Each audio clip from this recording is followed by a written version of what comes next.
basic procedure of problem solving. As I said last time, for this class, our main objective, developing problem solving skills for computing problems. So now, the first topic of the semester, I would like to use a simple example, very simple example, to show you the basic procedure and several aspects in problem solving. After that, then, for all the classes in this semester, we need to develop some systematic problem solving, thinking, techniques, the whole package related to problem solving. All right, first let me give you the problem.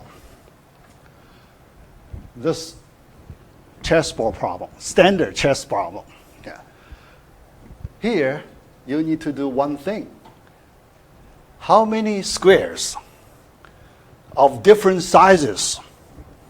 First, you need to identify all the possible squares you can find along the grid of a chessboard.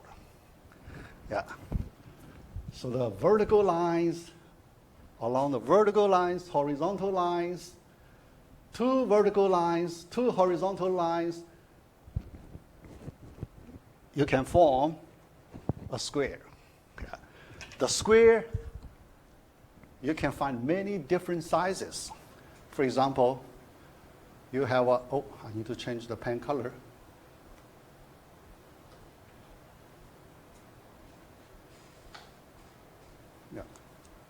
All right. For example, one size is like this. Okay? And how about this? How about this square size? Okay? All different sizes. Do not miss anyone. Try to find a good counting method. Now, you need to tell me the final answer. How many total squares can you find? The problem we want to solve. 64, yeah, the first answer, yeah. So you just say, anything you feel correct. 64, but 64, anyone has some idea? 64, how do you feel? 64, answer. First, you need to know how to get 64, right? 64, when you look at this chessboard, each side, there are 8 units. 8 units. Horizontal side, vertical side, 8 by 8. 8 times 8, 64. So 64 means the number of unit squares, right? Unit square. The size of the square, 1 by 1. There are 64 1 by 1 unit squares. Is that correct answer? Because if you use 64, you didn't count this one, right? You didn't count that one, 2 by 2. Because you only count 1 by 1 square, size, square. You didn't count this one, 4 by 4, you didn't count. I ask you, counting all the possible squares of all sizes. I think it's 86 or 87. Oh, yeah. 86, 87. Yeah. Other ideas? 100. Guess or what? How do you get those numbers? Guess, estimate? Yeah, guess or estimate. Yeah. Guess or estimate. Yeah. Later, we will spend a lot of time to talk about guessing in problem solving. It's very important.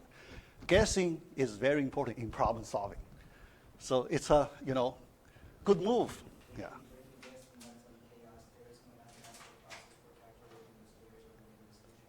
There is. So we need to find one. Yeah. Guessing is a good way, but here, only under the right situation. Yeah, not, yeah. We need to control it. We need to use the right way to guess, not some random way to guess. Oh, yeah, correct.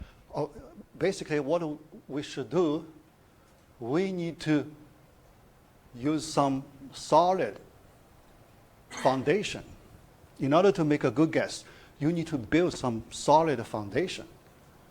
We cannot make a baseless guess.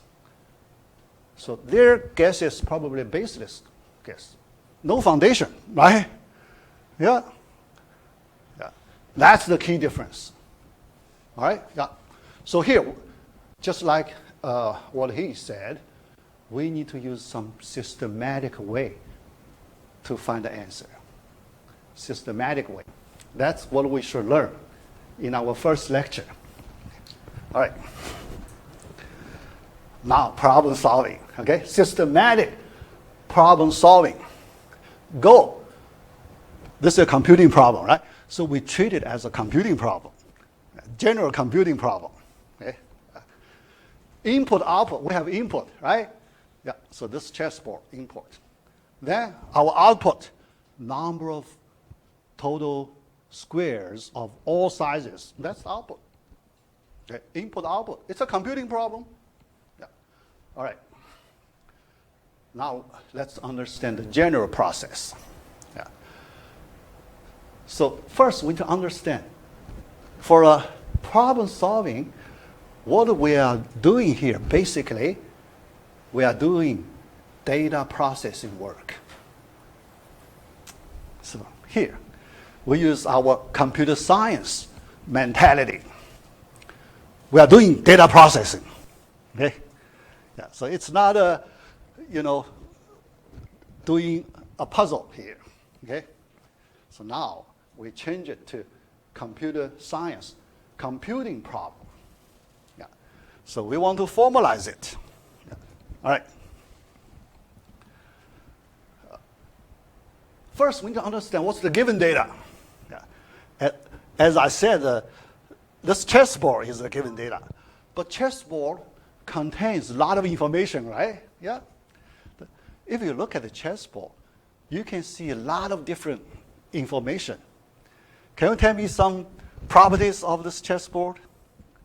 Like it obviously has like the smallest possible unit of what constitutes a square, but then like each unit, like if you combine them, they're also a square, so it's kind of recursive in that sense. Of recursive function would be like to combine those squares, which would of course mean thousands and thousands of possible squares.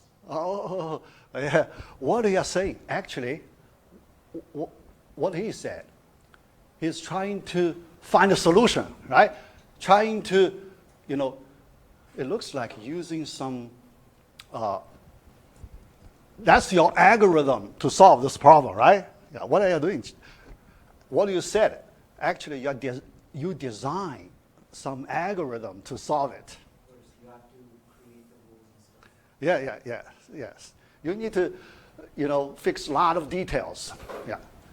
But in that way, it may not be easy, right? Yeah. Yes, may not be easy. Yeah. All right. So here, what I'm asking, properties, information. What's the specific information?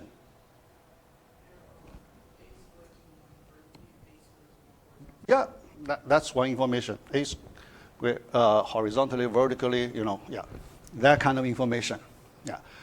Actually, different people can find different details. For example, some people can see there are 32 black squares, 32 white squares, things like that, right? But some information not related. Yeah. Irrelevant. Okay? Yeah. Why you care about the black squares or white square, right? So in problem solving, some information is useless. We should ignore it. So we only select useful information. Yeah, so that's one thing. Yeah. All right. Pattern recognition. pattern recognition, yeah, so, you go very far. Yeah, pattern recognition, that's the AI direction. AI direction here. It's a simple question. It's a simple question. Okay? So, right. Yeah. We should not go that far. Okay? Yeah. If I ask you to, buy something, buy a candy for me, then you go to Chicago to buy candy. That's not a wise decision, right? Yeah. So here, we should find direct, simple way to solve the problem. Don't go to AI. All right? Pattern recognition. Yeah. All right. Yeah. All right. Yeah. So the given data. So first, we want to understand given data. So in problem solving, the understanding step is extremely important. Understanding. So at the beginning, we need to spend a lot of time to understand our problem. What do you mean understanding? What do you mean understanding? Right? Based on your real life experience. Everyone knows what's the meaning of understanding. Understanding here, specifically, for our situation, we want to discover properties of our data, as many as possible. But they must be relevant properties, not irrelevant. Okay? Black square, white square, irrelevant. Ignore it. Okay? Yeah. All right. Squares of different sizes. Yeah. Here, I like to ask you one question. Oh, one student tried to join us. Okay, let me admit. Yeah. Because our online students can also join us. Yeah. I told them the lecture time. So if they like, they can use Zoom to join us. Yeah. All right. Yeah. Still annoying, right? So I want to dismiss this little thing. Yeah. All right. Squares in all different sizes. Can you tell me how many different sizes do we have? Yeah, that's understanding. How many? Here I only talk about sizes. Yeah, can you explain a little? He said 8 sizes. 8 sizes. Do you agree? Total 8 sizes. You all agree? Can you explain a little bit in case some students? Well, if you go from like the corner, stretch it out. There's 8 length, width. All right. Yeah. All right. Yeah. All right. Yeah. But I hope everybody must understand what are those 8 sizes. First, it's correct. Yeah. Yeah. But why? We need to understand. Every step we need to understand. All right. Yeah. So here, 8 sizes. Basically, 1 by 1, size 1. 2 by 2, size 2. 3 by 3, size 3, and so on. The last one, 8 by 8. That's 8 sizes. Okay? All right. So that's our understanding step. All right. So we make one step forward, understanding. Second step, understanding. How to identify all the squares. Yeah. Next, we need to identify, for one particular square, how to identify one particular square. Yeah. For example, here. If I want to do this, let me erase. All right.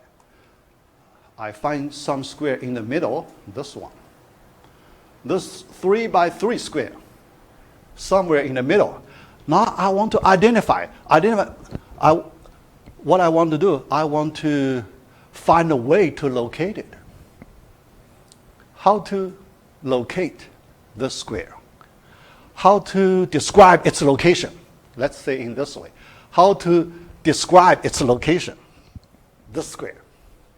It is a square. But how to identify?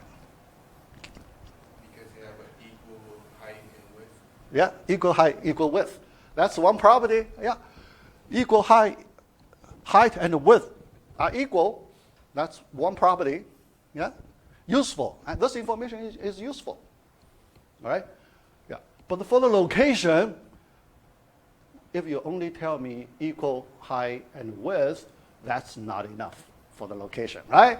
Because everywhere I have many different, 3x3 squares, all with equal size, equal height, equal width, but I cannot identify its location. So, how to accurately locate it? All right? Yeah. So here, yeah. This is understanding. Here, what I'm doing, I try to convey all these related, what do I do? Analysis. Problem solving. We need to do a lot of mental work. Okay? So this is mental work we need to do. Okay? Yeah. Doing analysis. Finding a solution path. Solution path. Okay? All right? So look at this. I write sentence here. Use 2 horizontal lines and 2 vertical lines with the same distance between. All right? All right. So to identify this particular square, we use these 2 vertical lines. These 2 vertical lines, they have their locations, right? Yeah. They have their locations. All right. Then 2 horizontal lines. These 2 horizontal lines, they have their locations. Okay. Now I can make my conclusion. Yeah. I select arbitrary 2 vertical lines and arbitrary 2 horizontal lines, but I need to make sure the distance between 2 vertical lines must be the same as the distance between 2 horizontal lines, right? I need to control. When I make selections, I need to enforce this rule. The distance between 2 vertical lines must be the same as the distance between 2 horizontal lines. If I do this way, then I can identify one valid square, right? Yeah. So that's another step forward in our understanding. Yeah. In this way, we can identify all the squares, right? We can identify all the squares. All right. Now, next step. Next step. All right. Yeah. This I call this is our first round on understanding. First round. We need to go to next round. This is our initial understanding. First round. Then we need to go to the next round. All right. All right. Next round. The critical step. Yeah. All right. How to manipulate the data efficiently. Yeah. So this is a general question in problem solving. Yeah. When we do data processing, we need to manipulate the data, right? Yeah. We need to manipulate the data.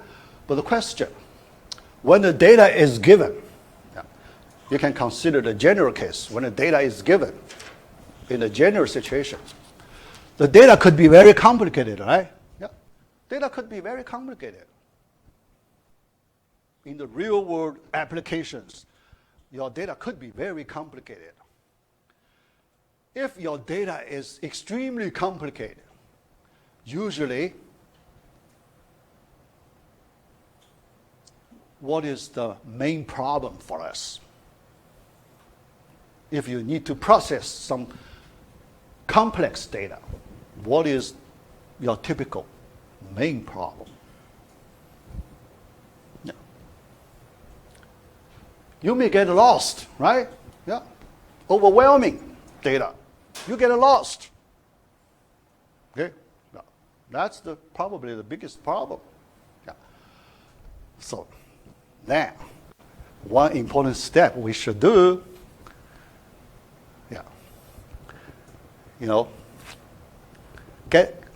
get lost. Yeah. So what we should do, we should organize our data, right? Get our data well organized. Yeah, that's a typical step in problem solving. Now, if the data is simple, then you may not need to do a lot of work to organize the data. But when the data is relatively complex, then you really need to do some nice work to organize your data. Here, it is a situation. We need to organize our data. Yeah. Because the data here, squares of 8 different sizes, right? 8 different sizes spread, everywhere in the chessboard. Yeah, relatively complicated. Yeah. So we want to organize our data. Yeah. So that's the critical step. All right. Arrange the data in a well-organized way. Yeah. Next question. How to arrange data? Yeah. How to organize the data? Yeah. Another important step. Yeah. You need to find the reasonable, natural, nice way to organize your data. Okay? Yeah. All right. All right. Let's see how to organize the data. We need to characterize the data in suitable categories. Now we need the characterization. We need to define different categories of the data. Yeah. I will explain why we do the step, why this step is important. Characterization. Use different categories to organize data. That's our next step. And this step is the critical step. Okay? Yeah. All right. How to use different categories to separate our data in different categories. Yeah. I will give you an answer why next. All right. All right. So that the data in the same category shares the same property. That's the answer. Why we should organize the data? Because this is the reason. Yeah. This is the reason. Yeah.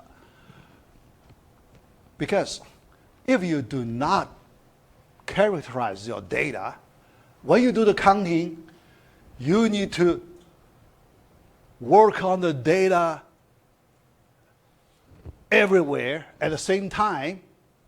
Then it's hard to control, right? No, very hard to control. Very hard to identify. Very hard to follow some ordered way to count the number of squares. Yeah. But if you can use different categories to organize your data, then when you do the counting, you can count your data in individual categories, right? Individual categories. And in each category, the counting is easy because the data that falls into this category, they share the same property. They have the same property. Very easy to control. Okay? Yeah. Share the same property. Here, let me use a simple example you can understand quickly. Yeah. What the simple example? If I define my first category as all unit squares. How about that? That's my first category. Unit square. Only unit square. I put all unit squares in the first category. Is it easy to count unit squares? Yeah, you did it. Okay. Yeah. So when you do the counting inside individual categories, it's easy. Okay. All right. Yeah. So the first category, unit squares, 1 by 1 squares. Then second category, 2 by 2. How about that? All the squares with the size 2 by 2. Second category. 3 by 3, third category. 4 by 4, and so on. So we use 8 different categories to organize all our data. How about that? After that, when we do the counting, we only need to do the counting within individual categories, right? No. We do not need to do counting cross category, right? Different, yeah. That 1 by 1 is also square, right? Yeah, 1 by 1 also square. Yeah. Yeah, 1 by 1 is a square. Yeah. Okay, yeah. No, I mean the entire thing, we could count them 2 as a square, right? Yes, entire thing as a square. The whole chessboard as one square. Yeah, no problem. It's legal. It is a legal square. All right? Yeah. Yeah, so now the sizes, based on the sizes of the squares, 1 by 1, 2 by 2, so we have 8 different categories. So this second step, is it important progress? Yeah. If you look at problem solving here, do you think this step is important step, critical? We can call it a critical step. Because after that, then we have more confidence to do the counting, right? Yeah. After that, now we have better confidence to find a solution. All right, let's do our third step. Next round. All right, our main work. Previous, all right. Yeah, previous. Right, yeah. Horizontal, vertical, yeah. So you know the meaning. 1 by 1, 2 by 2, right? Yeah, you know the meaning. Yeah. All right. Next, our main work, how to do the counting. Yeah. Now, in each category, let's do the counting. Yeah. We need to complete this main work, counting work. That's our main work, counting work. All right? Yeah. All right. Squares in various sizes. Here, I do a chart. Yeah. Yeah. Now we are ready to do the main work. Okay? Yeah. All right. Size column. Yeah. So we list first column, size column. Yeah. So all these 8 different sizes. Yeah. All right. Second column, number of squares. Column. Okay. All right. Then let's do the counting. Yeah. For 1 by 1, 64. 64 comes from 8 by 8, right? Yeah. Yeah. Because why I write in this 8 by 8? Because I can write 64. I can write 64. Yeah. Because when I write 8 by 8, there is some good reason. There is some good reason behind it. Yeah. All right. 8, the first 8 means if we count unit size vertically, there are 8. The second 8 means if we count unit size horizontally, there are 8 unit sides, right? 8 sides vertically, 8 unit sides horizontally, 8 by 8. Those are the dimensions of the chessboard. Yeah. Those are the dimensions of the chessboard, I was saying. Dimension, right? Yeah, yeah, yeah. Along 2 dimensions, yeah, of chessboard. Yeah. So that's the because this, subtle arrangement can help us do the counting in a better way. Yeah. All right. So based on that, now,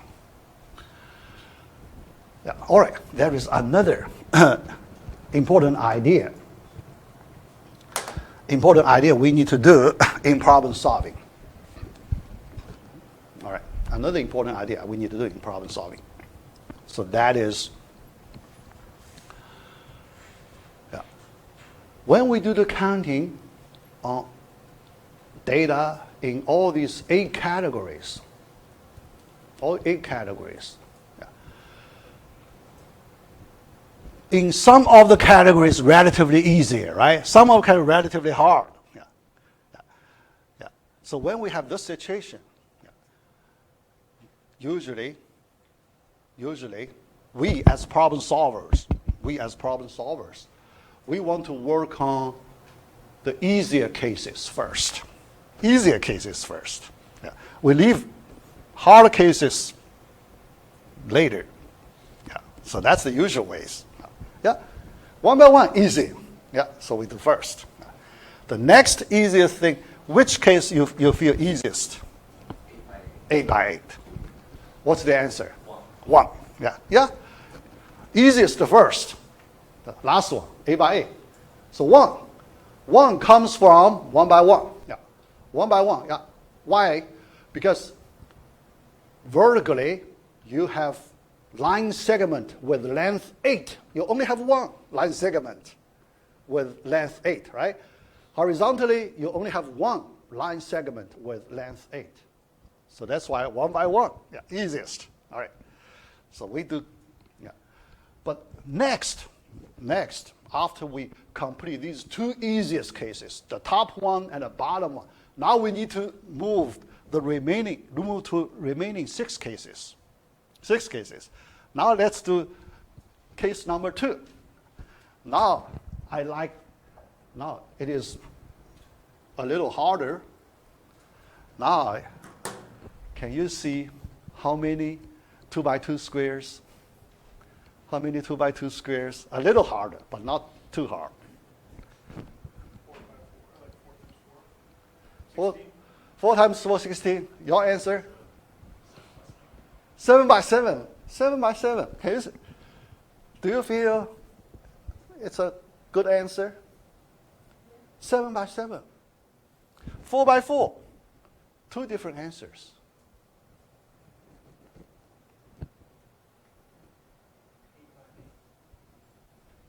Another 8 by 8? You said 8 by 8?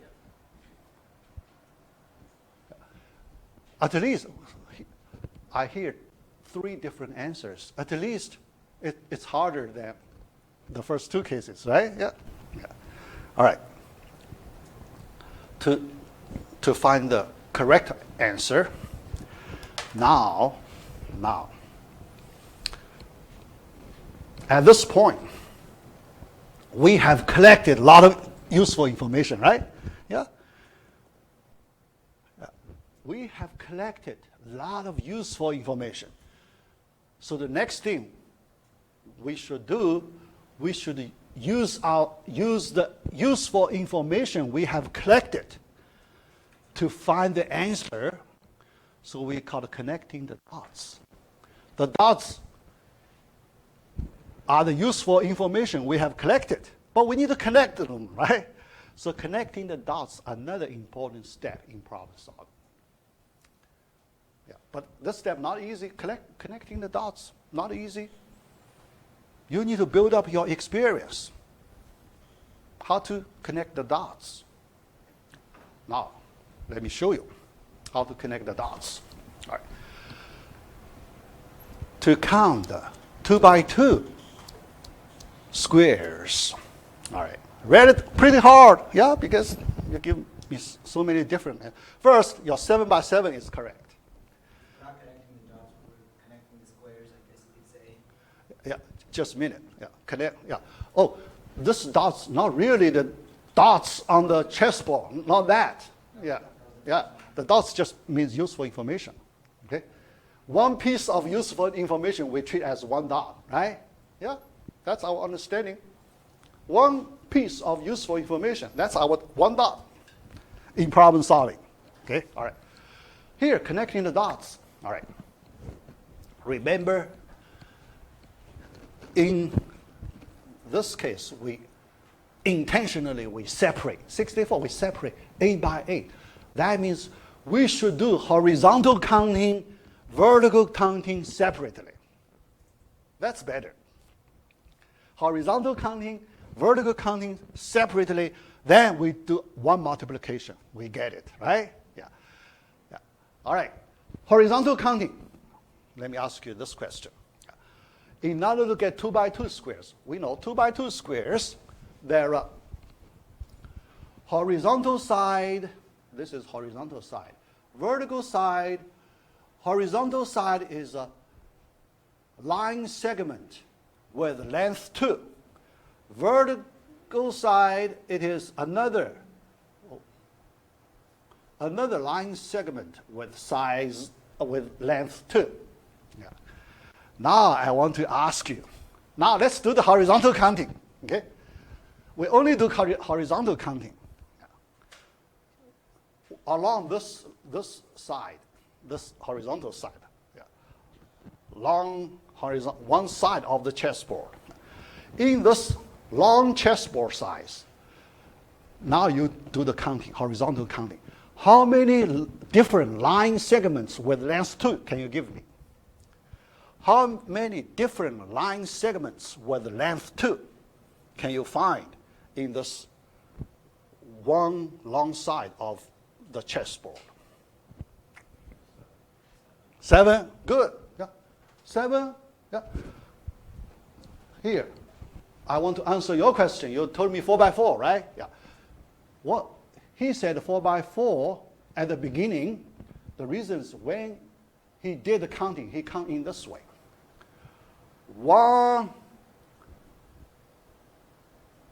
valid length 2 line segment, right? The first one. The second one, the third one, the fourth one. That's the way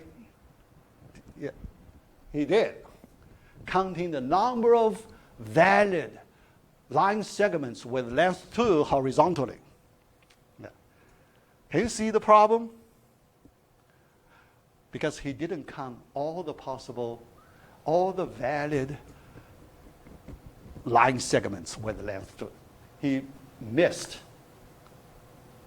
three of the line segments. Yeah. What he did, so here, what he did, he used some hidden assumption. We don't have that assumption, but he used some hidden assumption.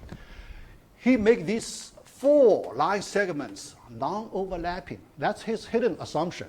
Do we have that rule? We don't have that rule, right? Yeah. Overlapping is allowed, right? Overlapping is allowed. He restricts himself by that wrong assumption. He used wrong assumption. That's the reason he missed 3 of the squares. So we need to get those 3 missing line segment back. For example, how about this one? Is this a valid line segment? We should include it, right? Is this another valid line segment? We should include it. Is this another valid line segment? We should include it. So we need to include the 3 more, so the total we have 7 valid line segments. Horizontally 7, vertically also 7. Total 7 by 7, 49. How about that? How about that? Okay? Try to figure out typical problem solving. This is the meaning, typical problem solving. Okay? Yeah. Yeah. So you need to, try to make your mind, adapt it to this kind of thinking. Yeah. So we do this kind of thinking a lot for this class. Strong logical reasoning. Okay? not much math, like that student asked me last time. No, this class, we won't do a lot of math. Yeah. But we do a lot of logic thinking in this way. Okay? Yeah. Not a, integral, derivative, we do not do much that kind of thing. Okay? Yeah. All right. Question? Yeah. So you said like to count all the squares, like 1 by 1, 2 by 2, right? Mm-hmm. Yeah. So would this be Correct. equation? Okay. That's the, right, yeah. I was thinking like, He wrote a summation. Yeah, we will see that in my PowerPoint slide. We will see that. Yeah, exactly. He used summation, sigma summation notation. Yeah, that's a, concise way to represent the final counting number. Good. Yeah. All right. Yeah. Here. Yeah. It looks like I need to complete. Why? Yeah. I spent so much time. Yeah. So I only have 15 minutes. Yeah. All right. But I need to complete it. All right. That. All right. Okay. Yeah. After that, 3 by 3. Yeah. So use that way. 6 by 6. 3 by 3 because you also count horizontally how many line segments with length 3 horizontally. That's 3, right? That's 6. Sorry, that's 6. You can draw it on your scratch paper. You can draw it. Okay, allowing overlapping. When you draw it, you can do the overlapping way in your counting. So there are 6 different cases. Yeah. All right. Yeah. Then, when we do, for all the remaining cases, so here, there is a problem. Do you want to, for each case, do you want to draw an accounting? Right? Can you, so here at this point, because sometimes our data size could be large. Here, relatively small, only 8 categories. Sometimes you may have hundreds of categories, right? Yeah. When you have hundreds of different categories, can you do counting 1 by 1? Hundreds of times. Nobody wants to do that. Yeah. So in that situation, we want to find an efficient way to do it. Efficient way, we want to observe some rule. Is there some special rule? Yeah. So based on the numbers you see here, can you see some interesting rule here? Interesting rule. And for each corresponding size of x of y times y, the number of squares is 8 minus y plus 1 times 8 minus y plus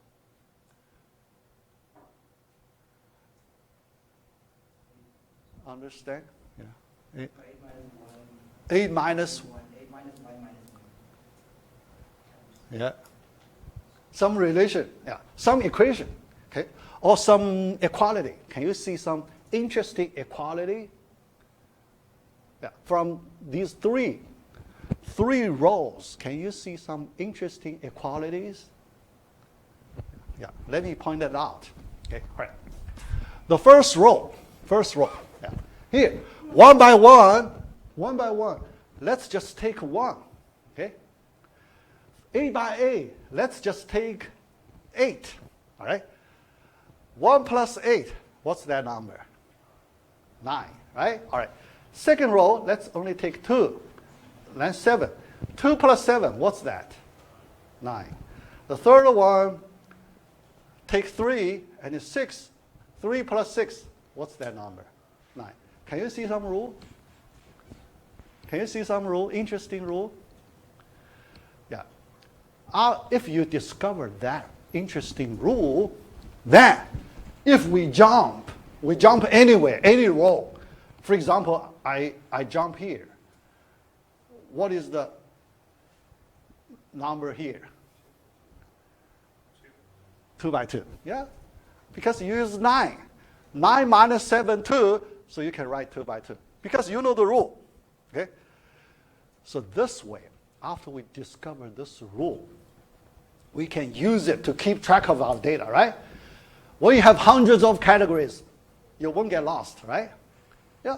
Even you have hundreds of categories, when you jump to any category, you know the number of squares immediately, right? Yeah. So that's the nice thing in problem solving. This property, yeah, 1 plus 8, 9, 2 plus 7, 9. This 9 is fixed number across all the rows, right? It's a fixed number across all the rows. So we have a special name for it, special concept for it. Invariance concept. Invariance. Here, what do we discover? We discover the invariance. In problem solving, if you can discover some invariance, that's the critical step in problem solving. So we call it insight. That invariance, that's the insight of the solution. Yeah. You get the insight, that invariance here. Yeah. All right? Yeah. So here you can see, yeah, yeah, we can keep track of the data using that rule. All right? The rule is if we use n by n size, yeah, the general size expression, number of squares n by n, yeah, then these two, the sum of these two numbers is a fixed number 9. That's the invariance concept in problem solving. Okay, all right? So this number does not depend on the sizes of the squares. For any size, it's correct. Yeah. All right, so that's the why it's important. So here you learn this invariance concept. Yeah. Later in your problem solving, yeah, when the situation is right, try to use this way to keep track of the data. Right? Yeah. Sometimes you have large amount of data, you may get lost in keeping track of the data. Yeah. Then try to connect. I mentioned connecting the dots, right? Try to connect, okay? Connect to our invariance concept. This invariance, that's one valid dot, right? Yeah, invariance. You discover the invariance. You get the insight. You need to connect to it. Connecting the dots. See, yeah. So here you can see in this, our first simple topic, you can learn a lot of useful methods, thinking, ideas in problem solving. Yeah. All right, so let's try to complete it. So what is the definition for invariance in the concept? Definition, invariance. Yeah. All right. So there is some rule on your data. Yeah. So you discover that rule, okay? After you describe that rule, then the data in all the different categories, they follow that same rule. Okay? Yeah? Yeah. So that's the invariance concept. Usually it's a quantity. Usually, so that rule is given by a specific number, a quantity number. Yeah? So you usually, most of the time, yeah, but sometimes could be different. Yeah. All right, so here, let me just, I try to complete this whole topic today. Yeah. Now understand the role of invariance. Yeah. So this is something a little advanced, yeah, but very useful, very powerful. Yeah. Later in our discussion, in the following lectures, we will use this invariance concept many times. Okay? Many times. Yeah. This is the first time we learn this concept. Later, 3 or 4 times we need to use this concept. Okay? Yeah. All right. Invariance usually provides critical property inside of a problem. Yeah. Invariance probably can help us keep track of the data. Yeah. Later you will see, because sometimes when we write our data, so we want to use a simplified way. So we use dot, dot, dot. We skip a lot of terms. Dot, dot, dot. Those ellipses. Yeah, ellipses. Ellipses, yeah. Right. How do you keep track of data? You may get lost, right? Yeah, you may get lost. Yeah. Yes, by pattern, yeah. So that's related to the invariance. Right, right. Yeah. Yeah. All right. Yeah. All right. Yeah. Let me try to complete it. All right. Yeah. Here, I want to show you the power of this invariance idea. Now, let's consider 100 by 100, a general chessboard. Can we imagine there is a general chessboard, but the size is 100 by 100, that big, okay? Generalized chessboard. Yeah, yeah, yes, yeah. Now, my question, I want to ask you, okay? How many squares of the size of 37 by 37? Yeah? 37 by 37. In that super big chessboard.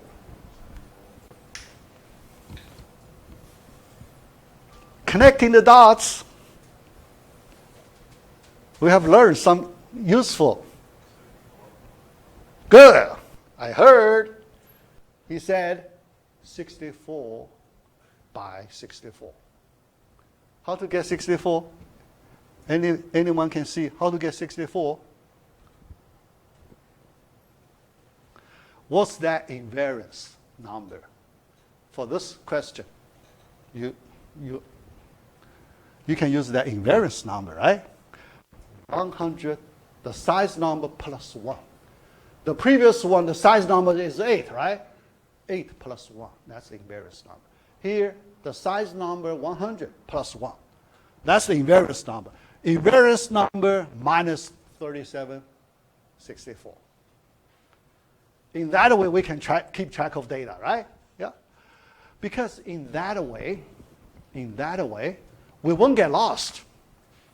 If you do not use this invariance concept, it's very likely you will get lost, right? Yeah.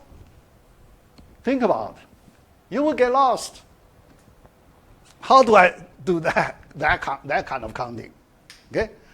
I don't want to draw 100 by 100 generalized chessboard. I don't want to do that. Okay? Too much work. Okay? Yeah? But you don't have to. You don't have to. That's this simple example tells you how powerful this concept is. Very powerful. Okay? The power of the SMART method, right? This is SMART method. So now you see the power. Okay? Save you a lot of work. Using some smart way, you can save a lot of work. In this class, we call it efficient. This way is an efficient way. And in this algorithm class, we want to develop efficient algorithms. That's our goal. We want to develop the most efficient algorithms. That's the goal of this class. Okay? Efficiency. Yeah. We will talk about efficiency, study efficiency. A lot of, most of the time in this class. All right, I need to, yeah. So let me, remaining, yeah. Okay, yeah. Yeah. So it's hard. This step is hard. But since you have this concept in your mind, most other people, they do not have this concept, right? Yeah.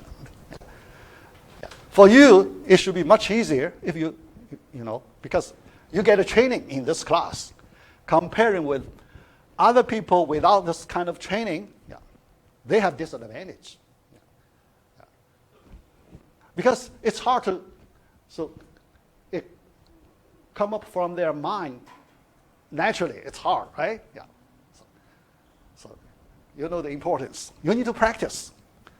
This idea, you need to practice many, many times. Yeah. All right. Yeah. The last step, before we end of this class, I should complete the final solution. Yeah. Because based on that, we add up to get a total. Each square is a subtotal, right? Yeah. So we add up all the subtotals, consecutive squares of integers. Yeah. Yeah. All right. Oh, sorry. Yeah. So, and you can do the calculation. Yeah. But actually, there is a formula for it. Yeah. There is a formula. Okay. Yeah. Yeah. All right. So for the general case, if we consider n by n chessboard, we want to count the number of squares in n by n chessboard. More general, not just 100, any n number, positive integer. We need to do, this is the summation.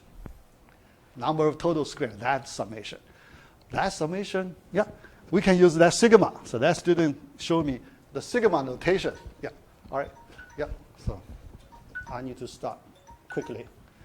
Here, I just show you the formula that I start. Final formula. That's the final formula. Okay? In your discrete math, you can find this formula. Okay? Discrete math. Sum of consecutive squares. Yeah. That formula. Okay? You plug in n number, any n number you plug in, yeah. So you get the answer. All right, so we finish this topic. Yeah, next time we will start new topic. Yeah, this one still part A, so I will not make part of it. This I will call it part A2. Okay, yeah, because this is part A, A2. Yeah. All right, see you next week, Tuesday, and no assignment this week. Okay, no assignment this week.